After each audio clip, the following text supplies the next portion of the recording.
रात के करीब 11 बज चुके थे। समुद्र की काली लहरें चट्टानों से टकराकर ऐसी डरावनी आवाज कर रही थीं मानो कोई गुस्से में दहाड़ रहा हो।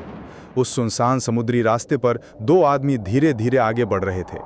एक के कंधे पर मछलियों से भरी बड़ी टोकरी थी और दूसरे के हाथ में एक पुरानी लालटेन।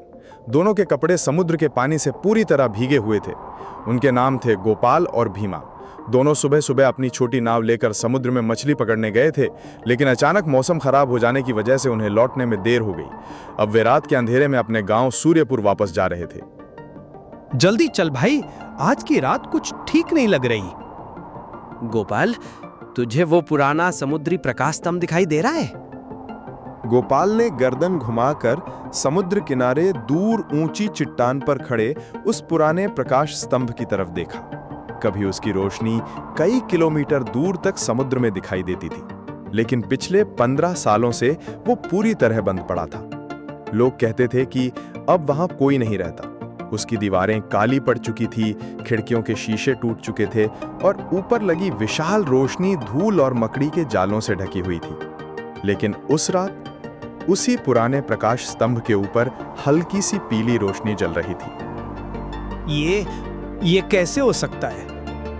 मैंने तुझसे कहा था, आज उस तरफ मत देखना। गोपाल ने आंखें सिकोड़कर फिर से देखा। ऊपर वाली खिड़की में सचमुच ऐसा लग रहा था जैसे कोई लालटेन लेकर धीरे धीरे अंदर चल रहा हो। शायद कोई वहां रहने आ गया होगा। वहां कोई नहीं जाता। क्यों? क्योंकि वहां आज भी उस प्रकाश स्तंभ का रखवाला रहता है। पागल हो गया है क्या? रखवाला तो 15 साल पहले मर चुका है। मर गया था, लेकिन हर अमावस्या की रात वो वापस आता है। गोपाल की हंसी अचानक गायब हो गई। कुछ सेकंड तक दोनों के बीच केवल समुद्र की गर्जना सुनाई देती रही।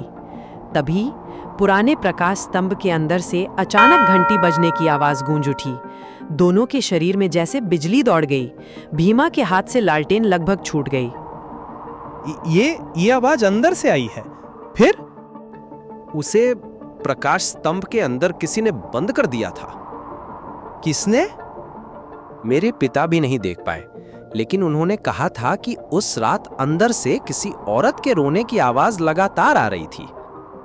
औरत? हाँ, एक ऐसी औरत जिसकी आवाज इंसान जैसी नहीं थी। तभी खिड़की पर किसी ने 3 बार दस्तक दी। तीनों एकदम चुप हो गए। कुछ पल बाद फिर वही दस्तक सुनाई दी। गौरी का चेहरा सफेद पड़ गया। इतनी रात को कौन हो सकता है? दरवाजा मत खोलना। गोपाल धीरे धीरे खिड़की के पास पहुंचा और पर्दे के पीछे से बाहर झांका।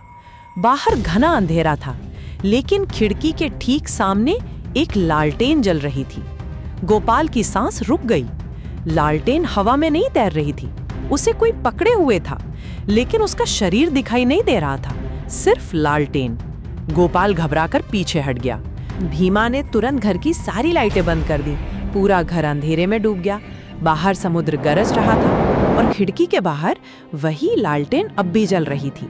उस रात तीनों ने पूरी रात जागकर बिताई।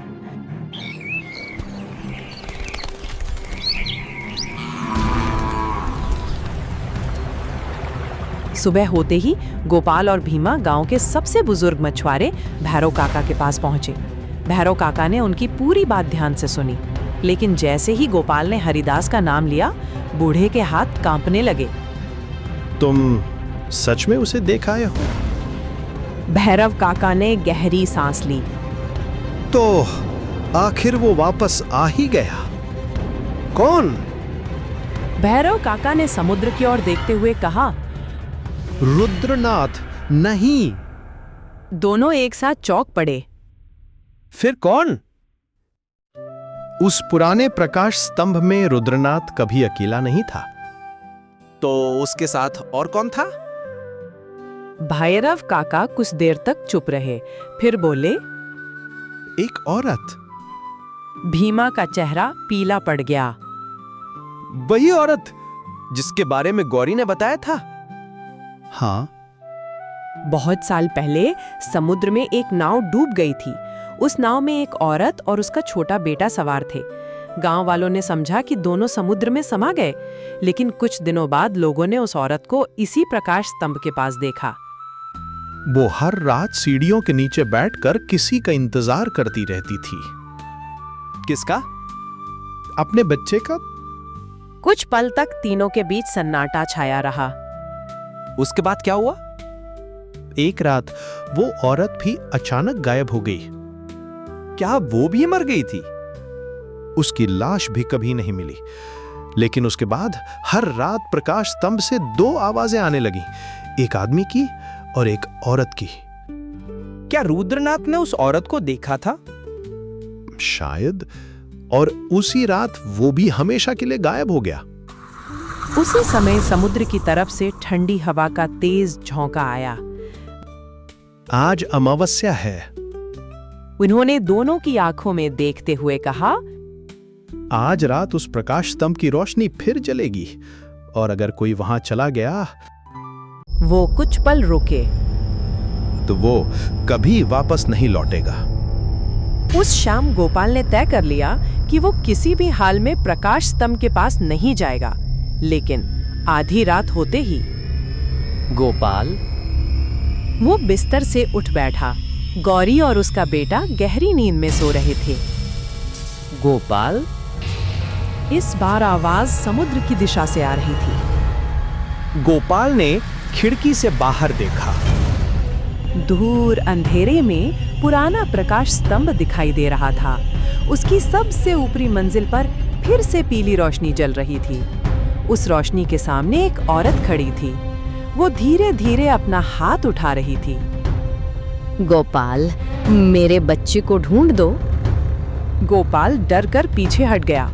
उसी समय घर के बाहर भीगे पैरों की आहट सुनाई दी। ऐसा लग रहा था जैसे कोई समुद्र से निकलकर सीधे उसके दरवाजे तक चला आया हो। उसने नीचे देखा।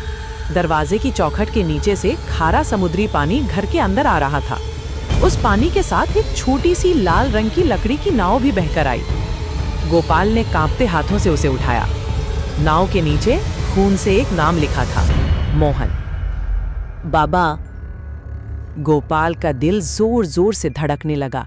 आवाज बिल्कुल उसके बेटे जैसी थी, लेकिन उसका बेटा तो अंदर बिस्तर पर सो रहा था। बाबा, दरवाजा खोलो। गोपाल धीरे धीरे दरवाजे की ओर बढ़ने लगा। गोपाल, दरवाजा मत खोलना। गोपाल वहीं रुक गया। बाहर से फिर आवाज आई, लेकिन इस बार वो बच्चे की नहीं, एक औरत की थी। गोपाल, तुम्हें प्रकाश स्तंभ तक आना ही होगा। अचानक घर की सभी खिड़कियां एक साथ खुल गईं। तेज हवा अंदर घुस आई। दीवार पर टंगी पुरानी लालटेन अपने आप जल उठी।